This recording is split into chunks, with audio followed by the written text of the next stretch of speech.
우리 아이 경제 독립 프로젝트 본편 11부. 부동산 어렵지 않아요. 내 집 마련과 부동산 간접 투자 맛보기. 변화하는 세상을 지혜롭게 항해하며 경제적 자유를 꿈꾸는 우리 아빠가의 멋진 구독자들 모두 안녕. 지난 시간에는 우리가 전문가에게 내 소중한 돈을 맡겨서 투자를 하는 펀드에 대해 A부터 G까지 자세히 알아봤었지? 이제 어떤 종류의 펀드가 나에게 맞을지, 그리고 좋은 펀드를 고르려면 어떤 점들을 살펴봐야 하는지 어느 정도 감이 잡혔을 거라고 아빠는 굳게 믿는다. 자, 오늘은 많은 사람들의 꿈의 투자처라고도 불리고 또 우리 삶과 아주 밀접하게 연결되어 있는 바로 부동산에 대해 이야기해 보려고 해. 아빠, 부동산이요? 그거 완전 부자들이나 하는 거 아니에요? 저는 집 살 돈도 없고 땅 살 돈은 더더욱 없는데요? 하고 시작도 하기 전에 미리 겁먹거나 포기하는 친구들, 오늘 아빠 영상 끝까지 보면 그 생각이 확 바뀔 수도 있을 거야. 물론 우리가 직접 아파트를 사거나 건물을 통째로 사는 건 아주 큰 돈이 필요한 어려운 일이지만 우리 같은 보통 사람들도 아주 적은 돈으로 마치 주식을 사듯이 부동산에 투자할 수 있는 정말 똑똑하고 스마트한 방법들이 있거든. 오늘은 그 비밀스러운 방법들을 함께 파헤쳐보고 더 나아가 너희들의 가장 큰 꿈 중 하나일 내 집 마련의 꿈에 한 발짝 더 다가갈 수 있는 현실적인 이야기도 나눠보자. 첫째, 영원한 로망, 꿈의 투자처, 부동산. 왜 사람들은 부동산에 그토록 열광할까? 부동산이라는 말, 한자 그대로 풀이하면 움직이지 않는 자산이라는 뜻이란다. 대표적으로 우리가 살고 있는 집, 아파트, 주택 등이나 땅, 토지, 그리고 상가 건물이나 사무실 빌딩 같은 것들이 모두 부동산에 속하지. 예로부터 우리나라 사람들은 땅은 거짓말하지 않는다, 부동산이 최고다라는 말이 있을 정도로 부동산에 대한 믿음과 관심이 아주 높았어. 그럼 왜 이렇게 많은 사람들이 부동산에 투자하고 싶어하고 부동산을 가지려고 그토록 노력하는 걸까? 몇 가지 중요한 이유들이 있단다. 비교적 안정적인 자산이라는 인식. 주식처럼 가격이 하루에도 몇 번씩 정신없이 오르락내리락 하지 않고 장기적으로 보면 그 가치가 꾸준히 상승하는 경향이 있어서 상대적으로 안정적인 자산이라고 생각하는 사람들이 많아. 물론 아빠가 항상 강조하지만 부동산도 경제 상황이나 정부 정책, 그리고 지역에 따라서 가격이 오르기도 하고 내리기도 한다는 점은 절대로 잊으면 안 돼. 가격 상승으로 인한 시세 차익에 대한 기대, 좋은 위치에 있는 부동산을 잘 사뒀다가 나중에 주변 환경이 더 좋아지거나 개발 호재가 생겨서 가격이 쑥쑥 올랐을 때 팔아서 큰 이익을 얻을 수 있다는 기대감이 있지. 매달 꼬박꼬박 들어오는 임대소득의 매력. 내가 사둔 집이나 상가 또는 사무실을 다른 사람에게 빌려주고 매달 꼬박꼬박 월세를 받을 수 있다면 이건 마치 나만의 작은 연금처럼 꾸준하고 안정적인 현금 흐름을 만들어줄 수 있겠지. 그리고 무엇보다 우리 모두의 꿈, 내 집 마련의 소중함. 많은 사람들에게 부동산 투자는 단순히 돈을 버는 것을 넘어서 사랑하는 가족과 함께 비바람을 피하고 편안하고 아늑하게 살아갈 수 있는 나만의 소중한 공간을 갖고 싶다는 아주 간절하고 소중한 꿈과 깊이 연결되어 있기도 하단다. 이런 여러 가지 실질적이고 또 감성적인 매력 때문에 부동산은 예나 지금이나 변함없이 아주 인기 있는 투자 대상 중 하나로 손꼽히고 있는 거야. 둘째, 넘사벽 부동산 직접 투자? 우리가 마주하게 되는 현실적인 벽들. 자, 그런데 우리가 직접 아파트를 사거나 건물을 사거나 땅을 사는 이런 부동산 직접 투자는 안타깝게도 생각처럼 그렇게 쉽고 만만한 일이 아니란다. 특히 우리 같은 젊은 세대나 아직 투자 경험이 많지 않은 초보자들에게는 넘기 힘든 아주 높은 현실적인 벽들이 몇 가지 버티고 서 있거든. 상상 초월, 어마어마한 초기 자본의 압박. 가장 큰 문제는 역시 뭐니 해도 돈이지. 요즘 서울이나 수도권에 있는 괜찮은 아파트 한 채 사려면 몇 억, 심지어는 몇십억이 필요하잖아. 직장인이 월급을 한 푼도 안 쓰고 꼬박꼬박 모아도 몇십 년이 걸릴 수 있는 정말 어마어마한 금액이지. 이렇게 큰 목돈을 마련하는 건 정말 보통 어려운 일이 아니야. 생각보다 골치 아픈 관리의 어려움. 어렵게 집이나 건물을 샀다고 해서 그걸로 모든 것이 끝나는 게 아니란다. 만약 세를 줬다면 세입자가 말썽을 부리거나 월세를 제때 안 낼 수도 있고, 집이 오래되면 여기저기 고장나서 수리도 해줘야 하고, 이런저런 신경 쓸 일이 정말 한두 가지가 아니지. 머리 아픈 복잡한 세금 문제. 부동산을 살 때 내는 취득세, 가지고 있는 동안 매년 내야 하는 재산세나 집값이 비싸면 종합부동산세, 그리고 나중에 팔아서 이익이 생겼을 때 내는 양도소득세까지. 세금 종류도 많고 그 계산 방법도 복잡해서 머리가 지끈거릴 수 있어. 급할 때 돈으로 바꾸기 어려운 낮은 유동성. 만약 갑자기 급하게 큰 돈이 필요할 때 주식이나 펀드처럼 바로 팔아서 현금으로 바꾸기가 아주 어렵다는 단점이 있어. 내가 원하는 가격에 집이나 땅이 팔릴 때까지 몇 달, 심지어는 몇 년이 걸릴 수도 있거든. 이걸 유동성이 낮다고 표현한단다. 이런 여러 가지 현실적인 어려움들 때문에 많은 친구들이 에이, 부동산 투자는 나랑은 전혀 상관없는 딴 세상 이야기네 하고 시작도 하기 전에 미리 포기해버리는 경우가 많을 거야. 하지만 아빠가 늘 이야기하지? 실망하거나 포기하기는 아직 너무 이르다고. 셋째, 소액으로 나도 강남 빌딩 주인? 마법 같은 리츠. 자, 드디어 오늘의 하이라이트. 우리처럼 아직 큰 목돈이 없는 사람들도 아주 적은 돈으로 마치 주식을 사듯이 아주 쉽고 편리하게 반짝이는 서울 도심의 빌딩이나 커다란 쇼핑몰, 호텔 같은 비싼 부동산에 투자할 수 있는 정말 마법 같은 방법이 있어. 그게 바로 리츠라는 거란다.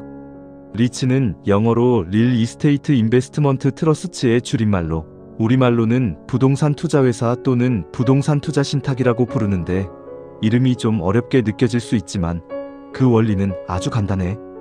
여러 사람들의 돈을 마치 펀드처럼 조금씩 모아서 그 모인 큰 돈으로 아주 비싼 오피스 빌딩이나 대형 쇼핑몰, 유명 호텔, 요즘 뜨는 물류창고 같은 다양한 종류의 부동산을 직접 사거나 개발하는 특별한 회사라고 생각하면 돼.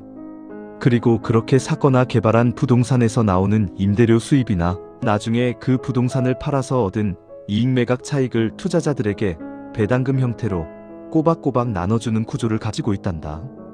더 대박인 건 뭔지 아니? 이 리츠 회사의 주식은 우리가 지난 시간에 배웠던 ETF처럼 증권거래소에 상장되어 있어서 우리가 사용하는 증권사 MTS 스마트폰 앱이나 HTS 컴퓨터 프로그램을 통해 아주 쉽고 편리하게 마치 삼성전자 주식을 사고 팔듯이 실시간으로 사고 팔 수 있다는 거야. 단돈 몇천 원, 몇만 원만 있어도 내가 원하는 리츠 주식을 사서 간접적으로나마 그 리츠가 소유하고 있는 멋진 부동산들의 주인이 되는 효과를 누릴 수 있는 거지. 어때? 정말 생각만 해도 가슴 뛰고 매력적이지 않니? 그럼 이 똑똑한 리츠에 투자하면 어떤 좋은 점들이 있을까? 아주 적은 돈으로도 우량 부동산에 투자 가능. 이게 가장 큰 장점이지. 큰 목돈이 없어도 서울 한복판의 멋진 빌딩이나 대형 쇼핑몰의 간접 주인이 될 수 있다니. 정말 생각만 해도 가슴 뛰고 매력적이지 않니? 자동으로 여러 부동산에 분산 투자하는 효과. 보통 리츠 하나가 여러 개의 다양한 부동산을 소유하고 운영하는 경우가 많아서 리츠 주식 하나만 사도 자연스럽게 여러 부동산의 위험을 나눠 투자하는 효과를 얻을 수 있어. 부동산 전문가가 알아서 척척 운용. 부동산 투자 경험이 없는 우리를 대신해서 부동산 분야의 전문가들이 좋은 투자 물건을 찾고 임차인을 구하고 건물을 관리하고 수익을 만들어서 나눠주니까 아주 편리하지. 은행 이자보다 높은 안정적인 배당 수익 기대. 리츠는 법적으로 매년 벌어들인 이익의 대부분, 우리나라는 보통 90% 이상을 투자자들에게 배당금으로 지급하도록 되어 있어서 잘만 고르면 은행 예금 이자보다 높은 꾸준하고 안정적인 배당 수익을 기대해 볼 수 있단다. 물론 부동산 시장 상황이나 해당 리츠의 실적에 따라서 배당금이 줄어들거나 못 받을 수도 있다는 점은 항상 기억해야 해. 투자 정보를 비교적 투명하게 공개해. 대부분의 리츠는 증권거래소에 상장된 회사이기 때문에 투자 관련 정보를 비교적 투명하게 공개해서 우리가 투자 판단을 내리는데 도움을 준단다. 리츠도 어떤 종류의 부동산에 주로 투자하느냐에 따라서 서울 도심에 반짝이는 오피스 빌딩에 투자하는 오피스 리츠. 우리가 자주 가는 대형마트나 쇼핑몰에 투자하는 리테일 소매 리츠. 멋진 호텔이나 리조트에 투자하는 호텔 리츠. 그리고 요즘 온라인 쇼핑이 늘어나면서 아주 중요해진 물류창고에 투자하는 물류 리츠. 심지어는 주유소나 데이터 센터에 투자하는 특별한 리츠들까지 아주 다양하게 나뉘니까 내가 관심 있는 분야의 리츠를 골라보는 재미도 쏠쏠할 거야. 2025년 현재 인공지능 AI 기술 발전으로 인해 데이터를 저장하고 처리하는 데이터 센터 관련 리츠나 안정적인 현금 흐름을 창출하는 물류센터 리츠 등이 꾸준히 관심을 받고 있단다. 네 번째, 부동산 펀드. 리츠랑은 또 뭐가 좀 다를까? 리츠랑 아주 비슷한 듯 하면서도 살짝 다른 간접 투자 방법으로 부동산 펀드라는 것도 있어.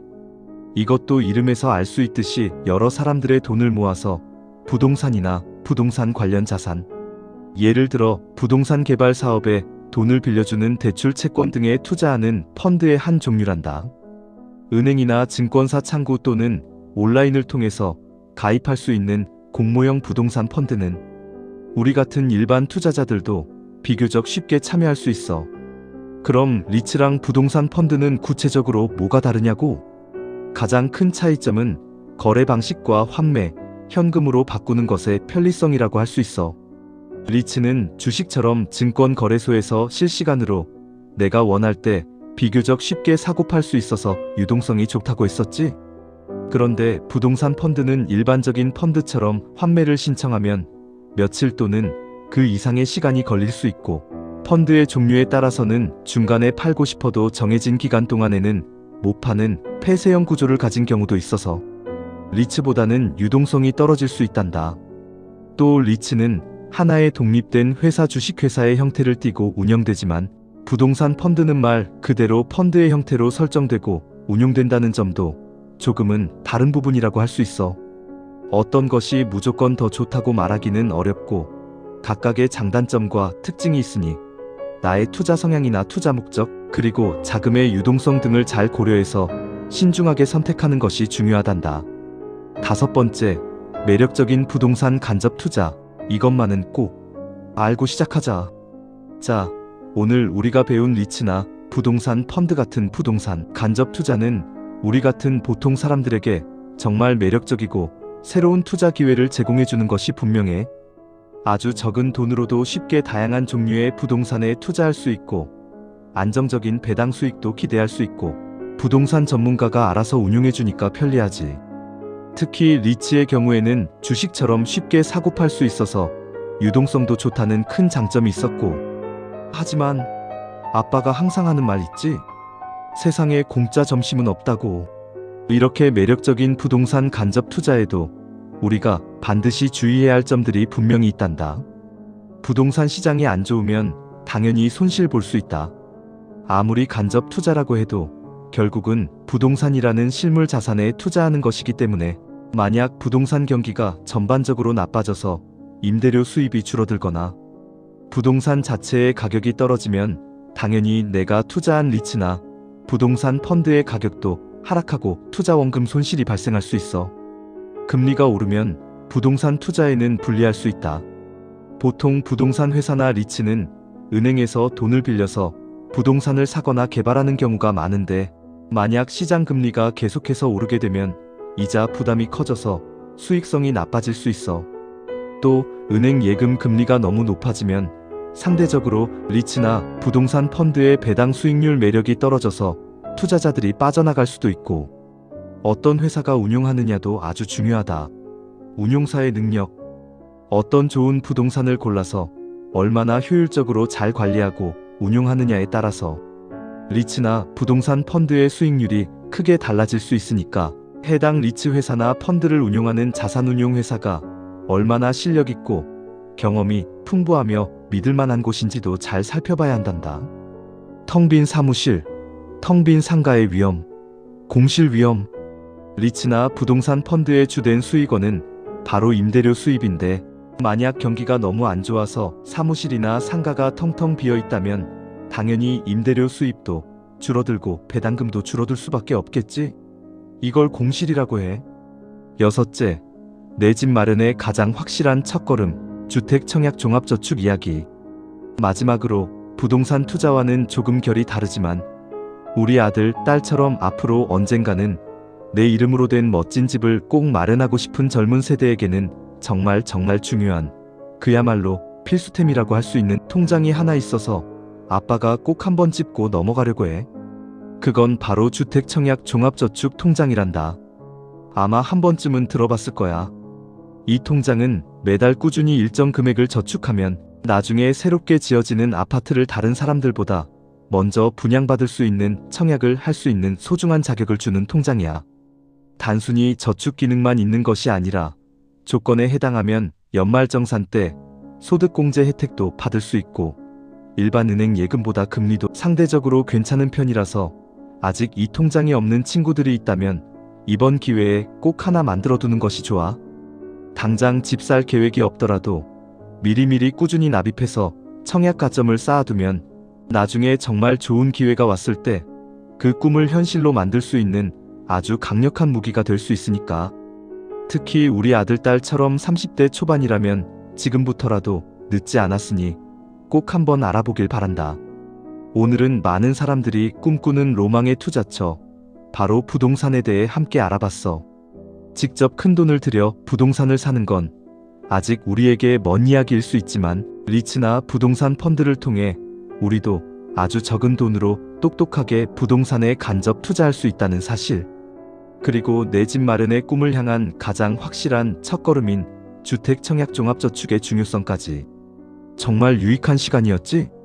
다음 시간에는 반짝반짝 그 자체로도 아름답지만 위기 상황에서는 더욱더 그 가치가 빛나는 아주 특별한 투자 대상, 바로 금골드.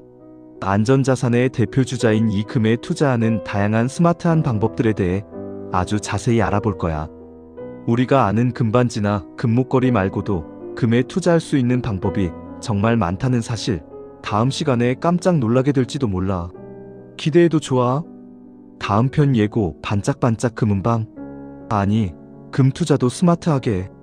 오늘 배운 내용을 바탕으로 우리나라에는 어떤 종류의 리츠 회사들이 있는지, 또 내가 관심 있는 호텔이나 물류창고 같은 특정 부동산 분야에 투자하는 리츠나 펀드는 없는지 한번 재미삼아 검색해보는 건 어떨까? 그리고 아직 주택 청약 종합저축 통장이 없다면 이번 주말에 꼭 한번 가까운 은행에 들러서 상담받아보고 하나 만들어보는 것도 아주 훌륭한 실천이 될 거야. 아빠가 구독과 좋아요 그리고 알림 설정은 아빠가 이 부동산보다 훨씬 더 값지고 소중한 경제 지식을 계속해서 너희에게 선물할 수 있게 하는 든든한 자산이자 미천이 된단다. 궁금한 점이나 오늘 내용 중에서 아빠, 이 부분 정말 신기했어요 하는 부분이 있다면 언제든지 댓글로 남겨주렴. 아빠가 항상 너희들의 똑똑한 질문과 빛나는 성장을 응원할게. 그럼 우리는 다음 시간에 더욱더 반짝이는 투자 정보로 다시 만나자.